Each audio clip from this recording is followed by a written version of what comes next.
Hi guys, welcome to Extra Talk. Today we have two special panels. We have Ravish and Pelle. Welcome guys. Thanks very much. Welcome. Guys, we have a couple of things to discuss. Of course, there's always Ajax talk, you know how it goes. We want to reflect a little bit back to the Zwolle game that we had on Saturday, especially because it was an interesting match. Not the fact that we won, because we win most of the games this season, but more because of the tactics that Ten Hag implemented. And we saw some new players, you know, starting as well. So I would like your thoughts on that one. And we will discuss also the Gravenberch situation with Bayern Munich. What should we do at this point? And of course, also recently the Bergwijn, who said that basically he would be interested to come to Ajax. So that also opens up a little bit of a chance, maybe again in the summer. Guys, let's start with the Saturday game that we had against Zwolle. Interesting tactics, 4-4-2, basically more or less with Klaassen as a deep midfielder, as a 10, of course. What did you guys think of the formation in the beginning when you heard about what's happening? Because a lot of people thought, okay, maybe Kudus is going to the right wing, but we saw something completely different. So in general, your thoughts on what Ten Hag implemented, how the players played, some highlights, mentions of certain players. I'll start with Ravish. At first, I was surprised when I came to the stadium and I saw the lineup, because at first I was thinking, how will he manage to play with Tadic, Haller, and Kudus? So my first thought was 4-3-3, like we are used to. And then I saw on Twitter, I saw the post interview that Ten Hag gave to ESPN, where he said that he will play with two attackers. For me, to be honest, I really don't care if we are playing with 5-3-2, 4-3-3, 4-4-2. If he parks every player in the goal with one striker only in front, for me, everything now is counting as winning.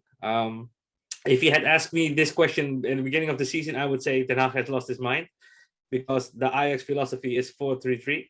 But I also think that this system is a system based on the players that he has right now. We have a lot of injuries, also players who doesn't have the right form at the moment.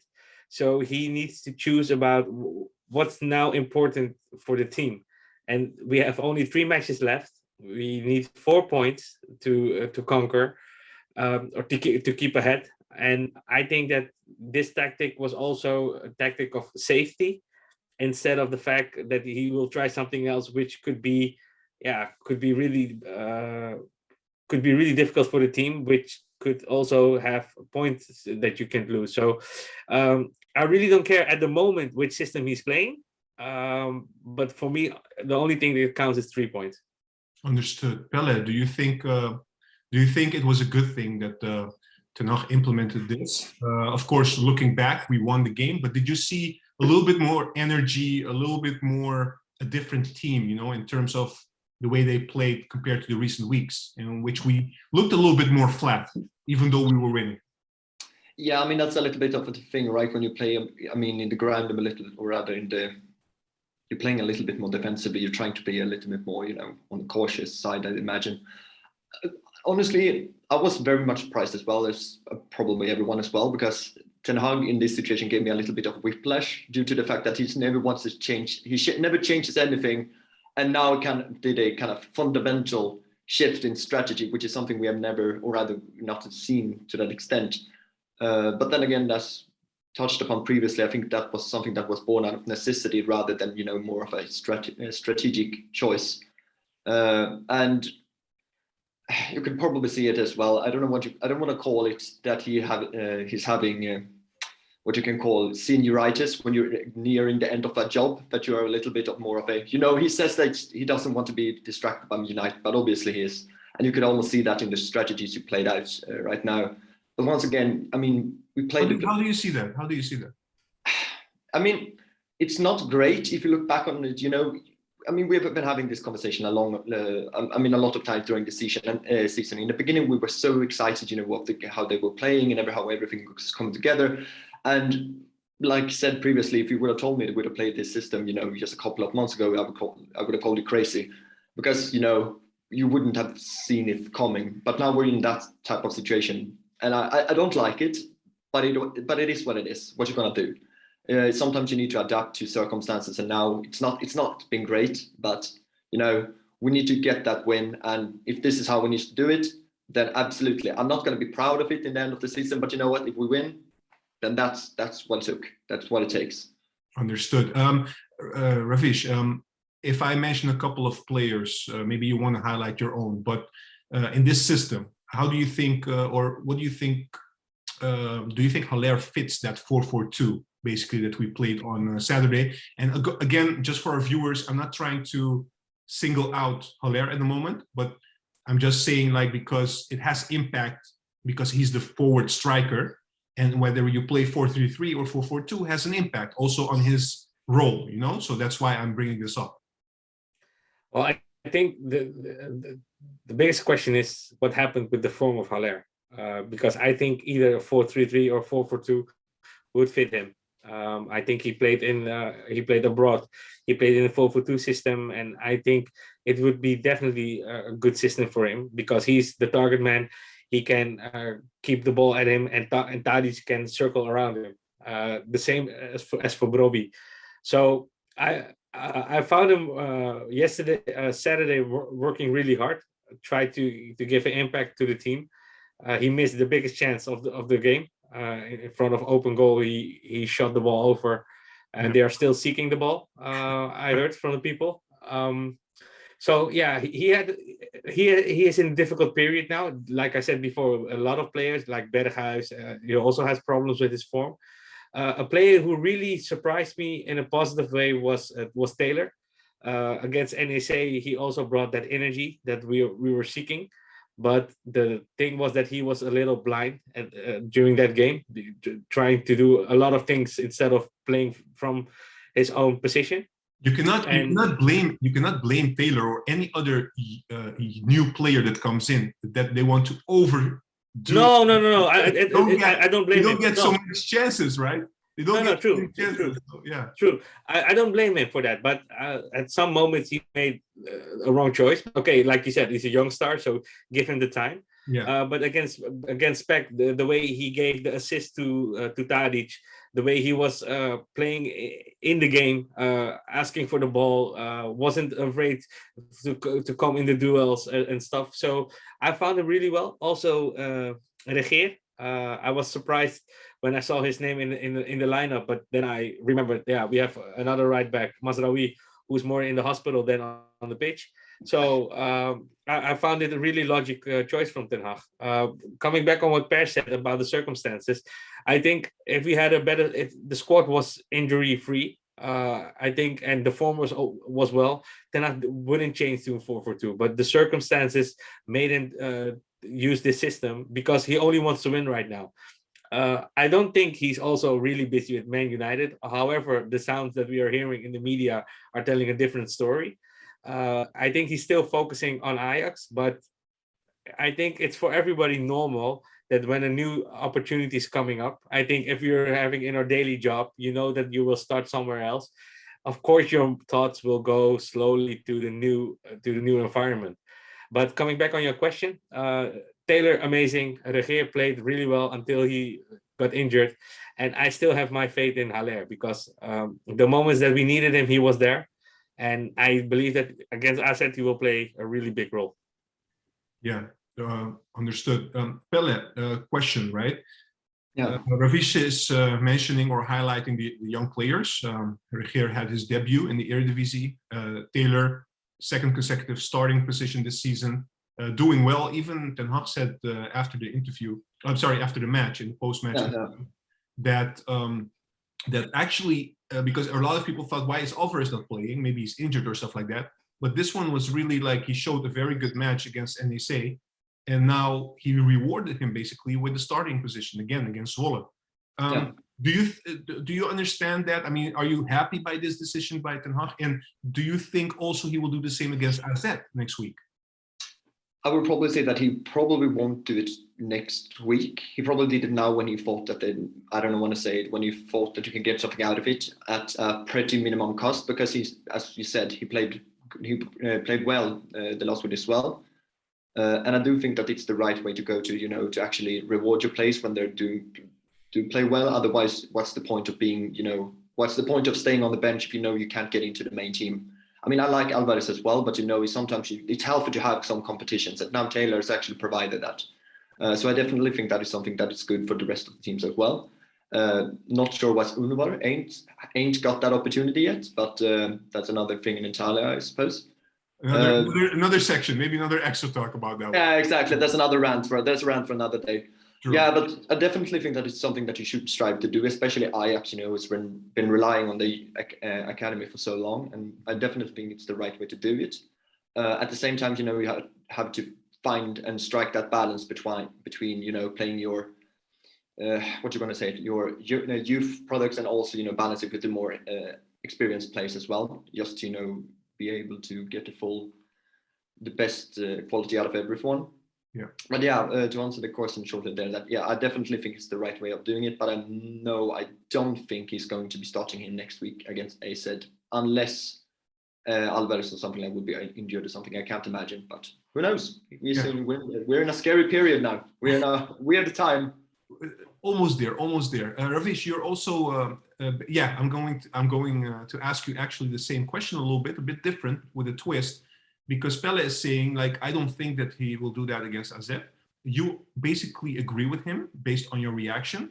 Why not? My question is, why not? Because does Gravenberch, because he takes over the position of Alvarez, does he do a lesser job than Alvarez in your view?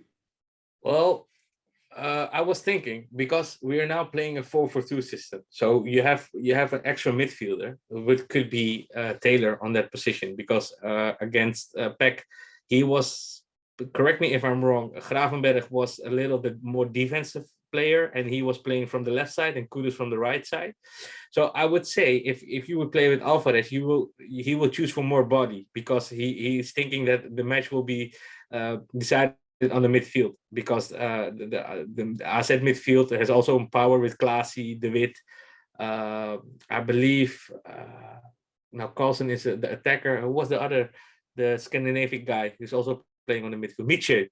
Yes. I think Mitchell, yeah. So you have Mitchell, you have De Wit, and you have Klaasie. That are people, they are a little kind of terriers. So I believe with Alvarez, you have somebody who has more body, who can play more defensively. Yeah, the duels, exactly. Mm-hmm. And Taylor, Taylor is a player just like Klaasie. You need to keep him out of the duels, because he's a little light-feathered, and he's the one who can give the pass. So I would say you can play with Taylor and with Alvarez, but then I think you should then Kudus will bench, because otherwise I don't know who you play with, because Gravenberch will definitely play, Taylor will play, and Klaas is also playing. Yeah. Two things, right? Yeah, two things. Just shifting away a little bit from this discussion, because you mentioned 4-4-2. Do you guys think we will play the same system against AZ? Yeah. I think because this gives the team more power and more energy. The 4-3-3, you don't have depth. You don't have the speed that you need for the 4-3-3. You see it with Tadic. The speed is slowly reducing at Dusan. When he started through 3 years ago, in the amazing season with Real Madrid and all the matches, he was really important because he had a more free role on the midfield. Then he became the attacker at the left side, and you see that he doesn't have the ability anymore to make a lot of sprints in the depth like Anthony does. So I think this system suits him right now better, because it's been a long season. Everybody's tired, and that's why I think that he was going to play until we become champion. Let's say we win against AZ, and then maybe he can change to 4-3-3. But for against AZ, the 4-4-2, I would keep that. I would definitely start with that system. Interesting. Pelle, do you share the same view as Ravish? Do you think? I don't know. I mean, I definitely see your point. I definitely agree to a certain extent. At the same time, I'm not entirely sure that it will pan out well against a team like AZ. I don't think we have I don't want to say experience with it, but I don't think the players have, when it comes to not a mid-table team, how the players are going to react to that kind of system, and if it's going to pan out well, because I don't think that it follows all neither our philosophy or strategy overall. And at the same time, I'm not entirely sure what kind of attacking power that would give us. I kind of only see the more defensive part of it being beneficial, because I'm not entirely convinced about Haller. And I mean, I'm not as hard on Haller as many other Ajax players. I do enjoy him, and I am glad we had him this season. But at the same time, I'm not entirely convinced that he would, be able to perform in that system as well. But then I do agree, for example, with Tadic, that he doesn't really have that kind of speed and stamina, which he has had previously. And I mean, who can blame him? He's 30, 32, 33. I'm not entirely sure. So something like that. Yeah. Yeah, exactly. So I mean, quite understandable as well. And he's playing all the time. I mean, you're holding that record as well. But at the same time, I don't know it would pan out again, as said.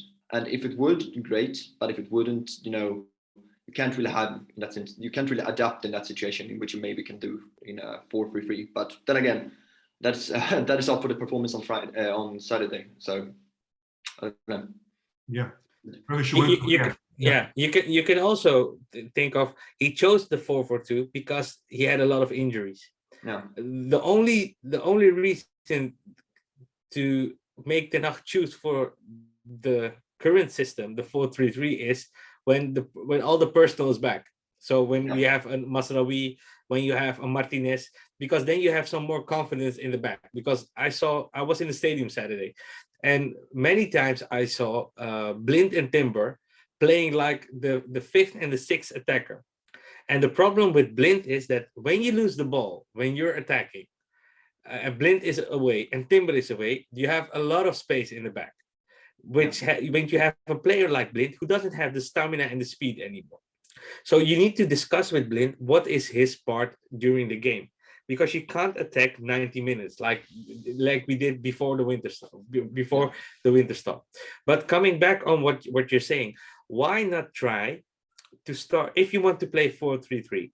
The most everybody is complaining about the fact that we don't have speed and depth. Why don't you try a surprise element by playing Tadic out as a right winger? Start with Darami as a left winger, because Tadic also has an impact from the right side. He's always getting to his left foot, and Darami has the depth and the speed that we're seeking. And then you also have an element that the defense don't know who do we need to cover. And that's why I said it also again to friends on Saturday. Tadic started from the right side. So we were looking at each other from, hey, what's he doing? But you also saw that Zwolle didn't, they were also surprised by the fact that he didn't start from the left side. When he played from the left side, it was all a little familiar what he would do. Get the ball, keep the ball, waiting until players are coming, and then pass the ball through. Yeah. The surprising element, we lost that during the last couple of matches. And that's why all the small teams, the only thing they need to do is put some more battle in it. They are fighting for every ball, and that's a problem that Ajax has all for years. They can't play a physical game, and teams know that, and make it more physical. Then you have Ajax in the back corner. Do you expect a physical game against AZ? Yeah, for sure, because AZ wants to show their own fans, because they were also not winning too much lately. So they want to show, especially against Ajax. They see Ajax as the enemy. I don't know why, because AZ has their own things they have to look after. But Ajax is for them like a bull with a red blanket. Is it? Aren't we that for many clubs? Yeah, but in AZ, I don't know how they became champion in 2001 or so, and suddenly they thought they are one of the biggest teams of the Netherlands, and they wanted to compete with Ajax. And you saw that with Martin van Geel during the time. No players were allowed coming from AZ to Ajax, etc., etc. So I think AZ will definitely going to make a physical match of it, because they know that Ajax is wounded. Yeah, and that's so. Yeah, guys, just to finish off this particular topic, I want to go to Pelle, and I want to mention one player, because this player has received a lot of criticism after the game. people are starting to basically lose faith in Mohamed Kudus. A lot. Really? I mean, a lot of people were very critical about Kudus' performance against Zwolle, and he got a lot of criticism about this. And some people are saying like a lot of people don't understand the hype around Kudus, and maybe people should, like basically what they're saying is we should stop pretending that this guy is as good as many people think. He's not that good as many people think. So where do you stand in terms of his performance against Zwolle, and how do you see Kudus in general? Maybe it's just a question. I mean, I'm throwing something here. It's not my opinion, but do you think Kudus fits Ajax in general? That's my question to you, Pelle. Yeah, I mean, first of all, I'm quite surprised that actually, because I haven't run into that much direct criticism against Kudus. That may be on the more Dutch language parts of the internet, and then I'm glad I can't read it anyway. So because that would probably don't I don't miss anything then. Not yet, but soon you will. You will learn. Yeah, I mean, obviously I will, because I have to train on it. Yeah, but I would probably say that it's quite unfair. I mean, he wasn't doing it any worse than any other players that we've been doing in the last couple of weeks and months, especially in the midfield. I mean, God, I don't know. Nobody was kicking Gravenberch that hard when he wasn't doing that well either. I mean, some of us were, but that's another thing. So I don't know why Kudus should get any more hate than that. Because it feels kind of, what you call it, recency bias. The recency bias is, and the fact that you have seen him for maybe like one half, and then you decide that, I can judge depending on this, that this, he's overrated. I mean, I remember 2020-21, when he went, before he got injured, there was actually some real excitement when he played, due to the fact that, he was actually, if not a starter, actually, more regularly playing with the first team. And then you could see that he kind of grew into the team, and how that, contributed to everything. But after his injury, he just haven't gotten that. I don't know if you'd say faith back, but he hasn't been able to reclaim that starting 11, that starting place in the 11. And I don't think you should. I don't know. I might be too harsh on other fans as well, but because I think it's kind of ridiculous that you give him more hatred, not hatred, but more critique than any other players on the team. Because I mean, he hasn't been doing. If I look back at that match, he wasn't the worst player. It was a little tough to bring him off at first as well. I at least I'd say, but then again, various opinions will always, it's going to be what I do. Yeah, exactly. Ravish, on Kudus, right? Because I said fans, but also you heard Dutch pundits like Maduro or Perez also voicing critical notes about Kudus. Where do you stand on this? You were in the stadium, you saw Kudus playing. What's your view on this? Well, I found him playing actually not really well, but he played not bad for his contribution. I think he was off in 70 or 68 minutes or something. 60, around 60. Yeah, around 60. So I was kind of surprised that Ten Hag already substituted that quickly. But I also didn't understand why he brought Bergwijn, but that's another topic. You can see that he is really seeking to his form that he showed when he started. Like he was really well against Liverpool and the first matches. Yeah, but that's the thing. We're talking about the first 3 months when he arrived at Amsterdam. Yeah. Since then, we haven't seen that Kudus anymore. And no, true. Understandable. True. It's understandable. But, true. But people are running a little bit out of how do you call it? Patience. Yeah, but that's always with Ajax fans. Pelle said that also that about Gravenberch. I can't remember that Gravenberch got a lot of criticism from their own fans about the fact that he was always like a little sleepy on the pitch, while we were asking for, hey, stay awake and watch your man is walking away. The problem with Kudus is that he had a coach Ten Hag. He doesn't change that much. We had also a period that we were really shouting for Kudus. He was fit and the midfield wasn't operating that we were used to. So I think maybe new trainer, new season, a totally new start would give him more energy, and maybe then he can find his way, and maybe he should focus on different positions. Instead of a number 10, maybe think of a right winger or a right attacker. You never know. Yeah, you never know. Exactly. Guys, we're moving on. You touched upon Gravenberch. I want to talk about Gravenberch and the link to Bayern Munich, which has been going on for months now. We know that Bayern Munich wants to buy him. There are a little bit different reports. We know that 17 million is the fixed amount that Bayern Munich wants to pay. The bonus or the variables is a little bit debatable. Some people say it goes to 6 million up to 23. Some people say it goes to 8 million up to 25. More importantly, he only has 1 year left on his contract. We know this. And even more importantly, which was said by Mike Verwij of the Telegraaf recently, if the deal doesn't go through, no matter what, Gravenberch has no intention of extending his contract at Ajax. So that's out of the question, basically. That's ruled out. So it leaves Ajax a little bit with a dilemma, a little bit. Pelle, let me go with you first. What should we do at this point? I mean, what's the best thing to do? Because let's not forget, Ajax is not in a position anymore to say, oh no, you know what? Fine, we'll play you another year and you'll run out of contract and you can go for free. We have too many players doing that recently. We cannot have Gravenberch doing the same. So what's your take on this? I mean, if I had the answer to that one and had the sufficient answer, I would probably be the next director of football at Ajax. That's because it's such a little bit of a, I don't know what to call it. It's a mess to that extent.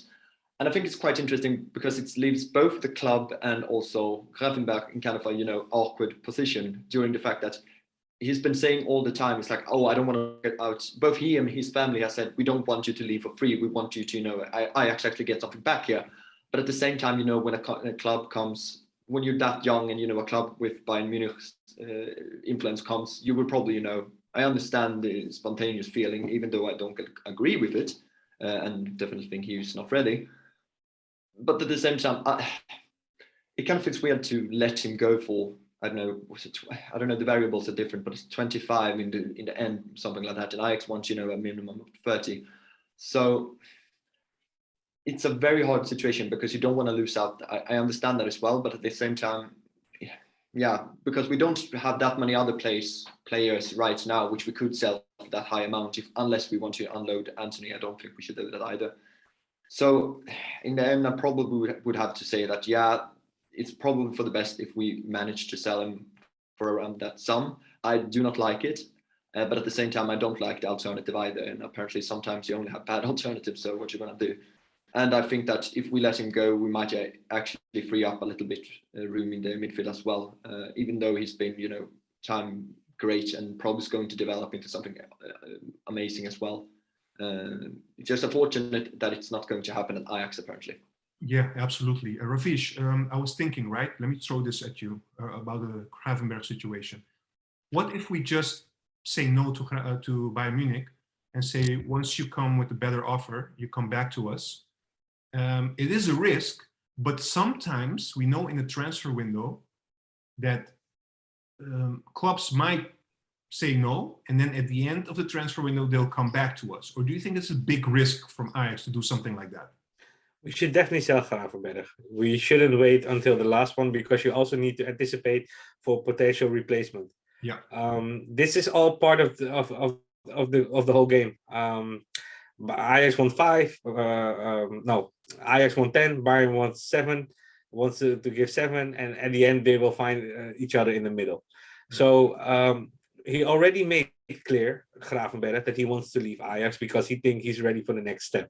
I think for sure that Gravenberch would fit at Bayern Munich because their principles are a little like Ajax, but they have more.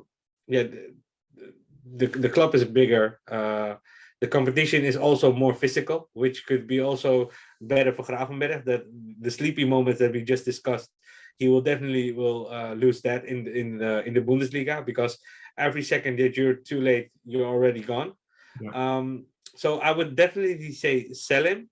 Don't wait for the last seconds of deadline day because otherwise you won't sell him, and Bayern will say, okay, we will wait until his contract is over. What about if we wait and Bayern Munich doesn't come back, but maybe Ten Hag United comes for him? Or is it too much ifs for you guys? You guys don't want to take any risk about this? Pelle. No. One moment. Just let Pelle react on this. Pelle? Yeah, I mean, it's not certain that they even want to go to Bayern, right? I mean, if he has a not a gentleman's agreement, but if he has a primary agreement with Bayern as well, would you even want to go to a club like United, for example? I personally wouldn't, but that's more United than it's Bayern. So anyhow, both of you are like, look, don't. I mean, it's not what we want, but just take the money. That's what you guys are saying. No, I think it's good also for him to go further his career. But what is good for Ajax? I'm looking at Ajax. Sell him because 17. You mean? Sorry. 17. You mean? No. Like they won't get 17 million for him. They will definitely get around 20, for sure. With the variables. With the variables. No. I think at the end, Bayern will pay 20 with variables coming to 25. Okay. For sure. Okay. All right. Pelle, you agree? I mean, yeah, that might how they, resolve the deadlock in that sense that they've created this artificial deadlock just to, be able to bump up the price a little bit, and Bayern wants to bump it down a little bit. But I think in the end, depending on if they can't find a good alternative to him, they probably will come around and say like, okay, we can go up to 20, and then we can go up to 26, 27. I don't know, because I don't think they will end up in 25 in that sense. But it really depends on the people you have which you have negotiating about this kind of thing. And right now we're a little bit out of DUF, so that might complicate things. Exactly. So we should basically kiss that 30 that was reported that Ajax wants 30 million. We should basically kiss that goodbye. It's not realistic. In this COVID time, it's not realistic because a lot of teams don't have the money that they are bargaining about. They are saying we have it, but everybody knows they don't have it. So. But more importantly, the situation with Gravenberch complicates the situation for Ajax. I think the biggest complication is the fact that his agent passed away, Mino. Yeah. Because Mino was the one, and Mino would definitely made a great deal for either Gravenberch and himself. So I'm really curious what that effect will be on the market, because Mino has maybe 70 or 80% of the market with all the big players. And Gravenberch is a talent that everybody is really fond about. Yeah, looking at. But I think, and I know some people around him, they are saying he wants to go to Bayern Munich. So I think it will happen at the end. All right. Moving on to another player. Not the first time. This has been going on for 2 years almost. Bergwijn, guys. Again, interview with Algemeen Dagblad. Just recently, saying that it's an option for him to come to the Netherlands, to come to Ajax even, because the World Cup is coming. He's not playing a lot at Spurs, as we know. This is a tough one. First of all, do you guys think he's a good addition for Ajax? I'll go with Pelle first. And second of all, how far should we go for him? I mean, I would definitely say he's a good contribution to Ajax. I would definitely see that he would add depth, and that he could add, more or less something which we are severely lacking in the up front right now. At the same time, this kind of won't he kind of, I don't know, it's getting a little bit ridiculous to this extent, because this 2-year saga. But at the same time, I definitely say if we can get him for a price which is around, I wouldn't want to go up above what we paid for Haller, but if we, for example, would sell Haller for a apparently monstrous fee to Dortmund, I would definitely say that, then we can start talking about it and bringing him in. Unless that happens, I don't really see where we would, first of all, place him in the team and where we would find that money. Understood. Ravish, your take on this one? Yeah, for sure. Pelle already said he has depth, he has straight, he has a good shot. So I would definitely do that. And you know what they say, this is the third time they will go after him. So it will definitely happen. But you don't need to go real far for him, because he don't have a lot. I don't know how long his contract's still running. Yeah, but they have one of the toughest negotiators in football. Yeah, but the problem is that if the player is not happy, it could also affect the squad, because if he's training with the team and saying I want to leave, then how tough you are as a negotiator, and you mean O'Leary, he's at the end he needs to sell. And if Bergwijn will go to him and say, listen, I want to leave the club because I don't have any perspective, then he will say, okay, but for the right amount. And I think with Huntelaar is also a no-nonsense guy. They will find a good deal. So you're saying that Huntelaar is doing the deals now? I think so. No, man, come on. I don't think he's there yet. Hamster is in the lead, man. I cannot imagine. Yeah, but Huntelaar is the guy who knocks all the doors open. Yeah, could be. Wow. Could be. Yeah. I think also, just to add on what you guys are saying, I think it makes sense that we would have a better chance because two things. First of all, the World Cup is really, that's the last transfer window you have to make a good decision and play a lot. And the second thing is, I think in the winter break, it was still a little bit like Conte was just new in the club. It wasn't, you know, he could really prove himself still. He might be thinking maybe Conte will use me still. But now it's more or less clear what his status is. So it's a bit different now. The thing was, when Ajax was interested, he suddenly started to score. True. Bumped up that price.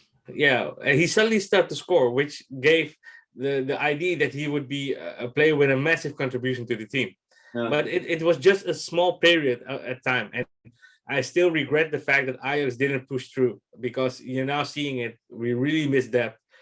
They were a little arrogant, thinking about, okay, we will get Bergwijn, and then suddenly they got nothing. Yeah. And I said it already to a friend of mine, and I said it to you on the app yesterday. They need to be more realistic in how they will do the coming transfer window, and not pulling all. They're not. They need to aim for more players instead of only one, because you see at the end, the same happened with Sulemana. They were aiming for one player, and suddenly the player didn't come. And then I think it was also with Richarlison also. Yeah, exactly. And that's, I told you, they need to be more realistic. They were realistic in tactic and in their transfer politics.